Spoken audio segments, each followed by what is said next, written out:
The second one is Satya, which is commitment to the truth or truthfulness. And this again, it's not only what we are saying to others or how we are behaving to others, but it's also with ourselves, because I think maybe the most difficult is to be true to ourselves, who we are and why we are here.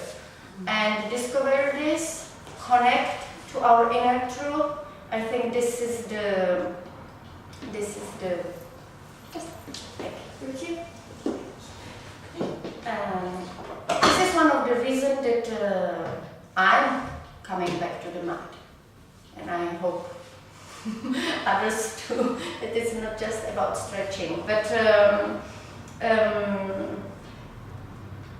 I think that I did experience in my life when we are lying, when we are not saying truth, when we are not living truth. And yesterday I had this conversation with my son, and I think that lying, it really cost us and take away from us a lot of energy. And I think we can even fall sick, and this is true on our personal level, on our society level, like our friends, our workplace, and also on our nation level, government.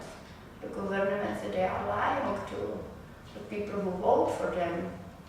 One moment should go out or fall down, be changed.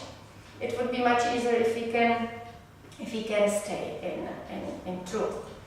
But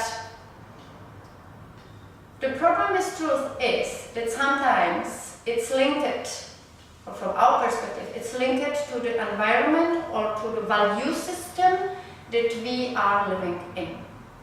And there is the story about the elephant and 6 blind men. I don't know if you know the story. So I love this story.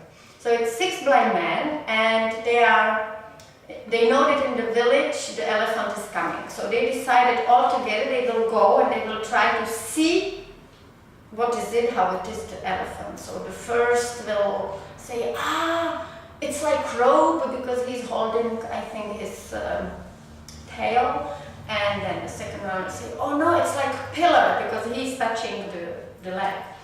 And the third will say, oh, it's like a wall, because he's touching the belly. Then the fourth will say, it's like, I think, like a fan, because he's touching the ear. And I don't know, it was to another one. I think one was touching the trunk, and one was touching what's this? Husks. Yeah, and so they were comparing it to something else. And then they start to have discussion, because they like, no, I'm right. It's like a pillar. No, I'm right. It's like a rope. And they start to fight, because everybody was sure of his own truth. So the wise man was going around and was listening what is happening, and told them, oh, actually you are all right, because the elephant is all this. And I think this story is kind of teaching us the tolerance towards the other opinions, because we can be right, but other person can be right also or wrong from its own perspective.